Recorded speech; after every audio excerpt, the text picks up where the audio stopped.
Good morning. This is Robert Goodman here on Positive Stroke, staying clean, and I'm blessed to be here.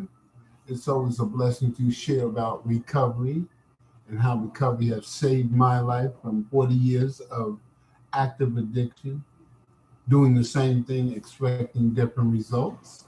And today we're going to talk about step eight. We made a decision, we made a list of all persons we have harmed and became willing to make amends to them all. We made a list. When I got to step eight, I said, oh man, I had to write all these things down. And I had to write these down. That meant I had to actually see the part that Robert played in the mistakes and the things he did in his act of addiction to others and himself. And when I wrote down what I did to myself, and then when I wrote down the things I've done to other people and put a name to the things I've done to these people, I truly, truly saw exactly what addiction did to me. I truly saw what I did to myself and others in my act of addiction, the truth.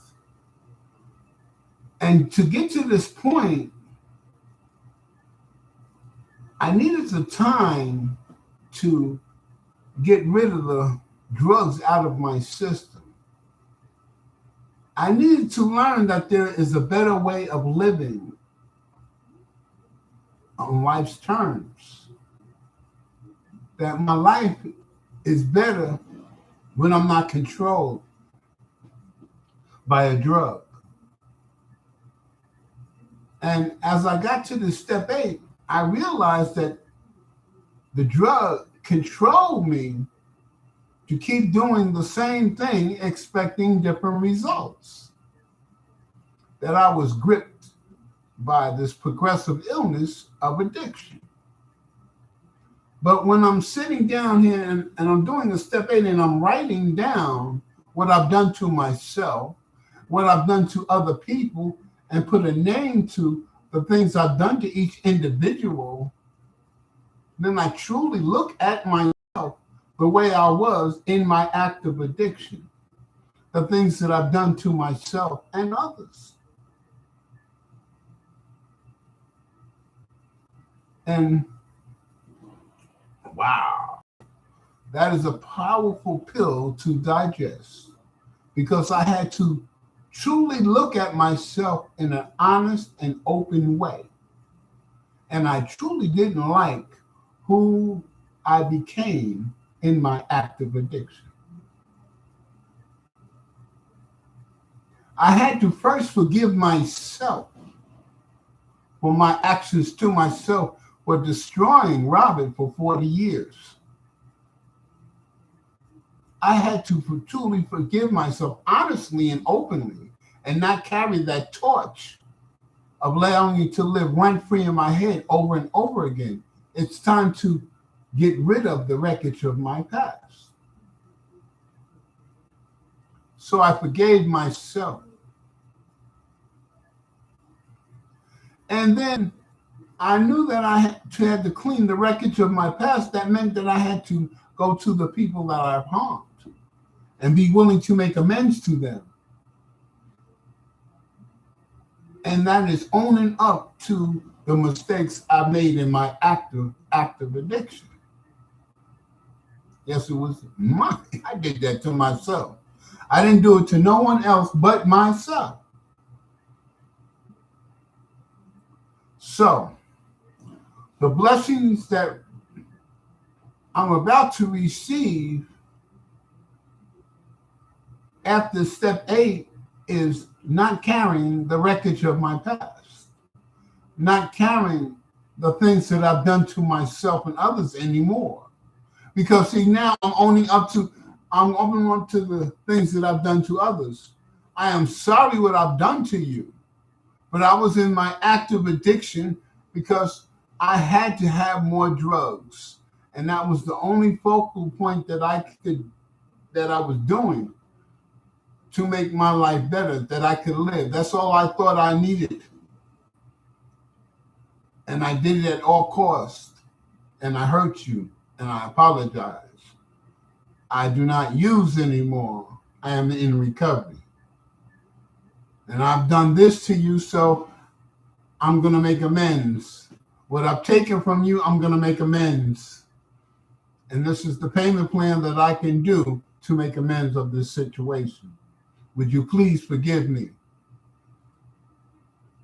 Some people will say that's a great move, and I'm glad that you changed your behavior, but I can't trust you and I don't have nothing to do with you. Or you may hear, I hate you. I don't even know why you come here with these lies again. Get away from me. Or you may hear, I'm so happy you found your way. I'm so happy that you don't use anymore. We've got an old friend and family member back.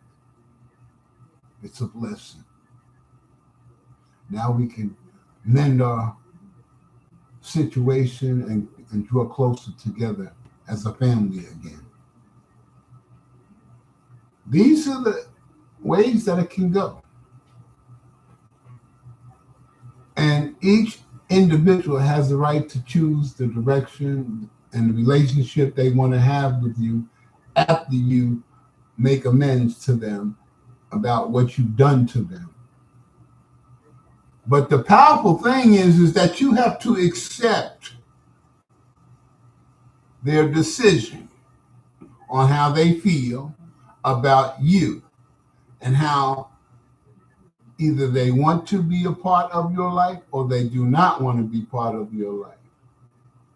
That is their choice to make that decision. But you must learn to accept it, because understand that you was in your active addiction when you've done the things that you've done to other people. It wasn't the real you. Your body made you desire more, told your mind that you better get some more drugs into the body so the body can feel the pleasure once again at all costs. And you've done what your body told you to do, which kept you in the vicious cycle of addiction. But you are looking at a list now of all the things you've done to yourself and others. And you didn't realize just how much damage you've done to yourself and others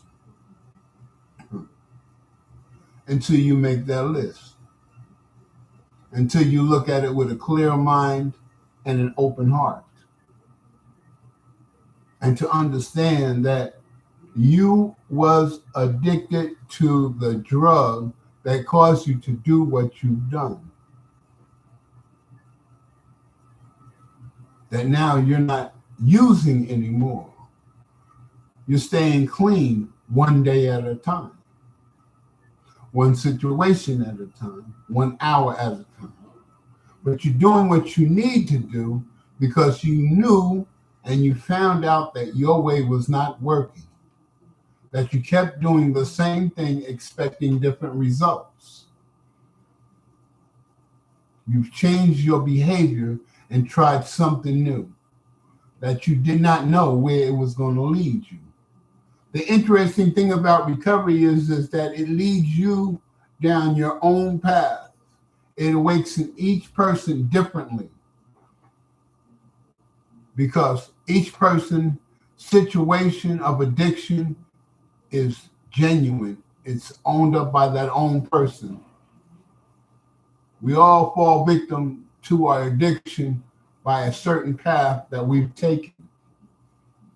We may be similar in the situations that we've created in our addiction, but it's all individual of our past and what caused us to pick up in the first place.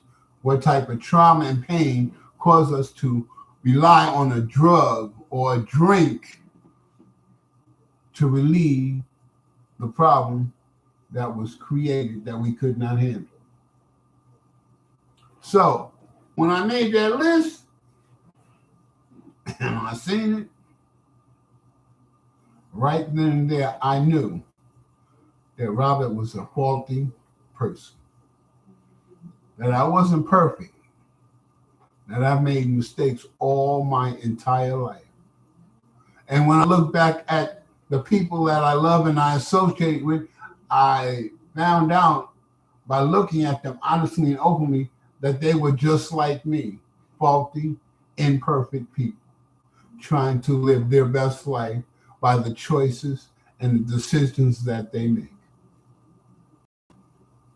They're no better than I am. I'm no better than they are.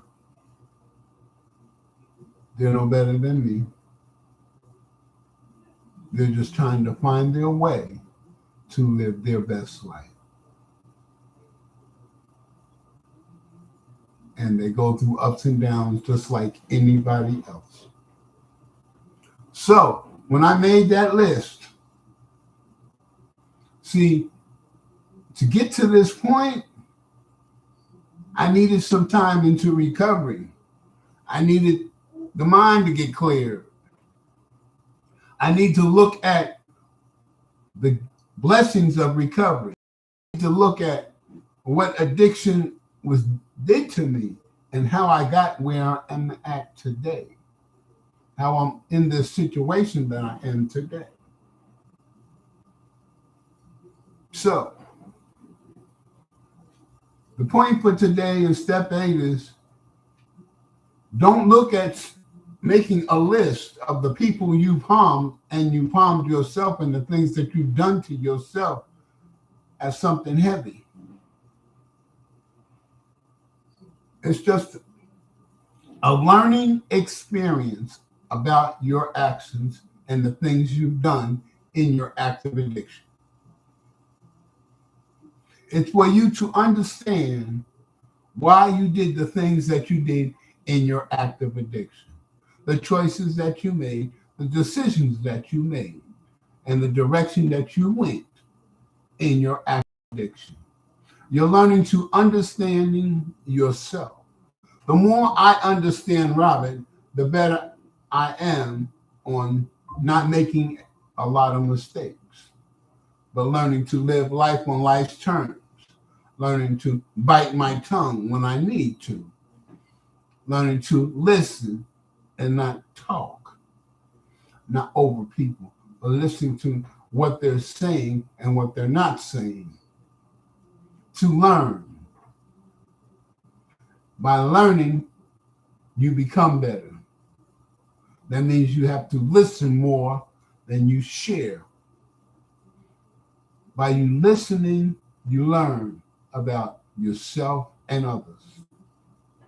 This is Robert Goodman for Positive Stroke, wishing you a great day.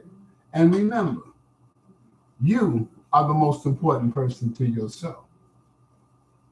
That's right. Why? Because each day you show up for yourself. You do the work on yourself to make yourself better, make you a better person today. And when you do that, you take away the pressures of carrying the wreckage of your past or creating new trauma and pain for yourself, because you're paying attention to yourself on your actions and you're making better choices because you're knowing yourself better. Yes, you are your own hero because you're working on yourself to make yourself better so you can live your best life. It's up to Robert to work on Robert so he can live his best life. It's up to you to work on yourself so you can live your best life. You know what you need to do to live your best life. Robert knows what he needs to do so he can live his best life. So that means we must work on ourselves to make ourselves better so we can live our best lives. I hope you had a great morning. And remember, today's the start of another day, clean and sober. You are happy. You should be happy about your day because you faced it. You handled what you needed to handle to move on for today. So you have a blessed day. And remember, you are your own hero because you've done the work on yourself. You have a great and wonderful day.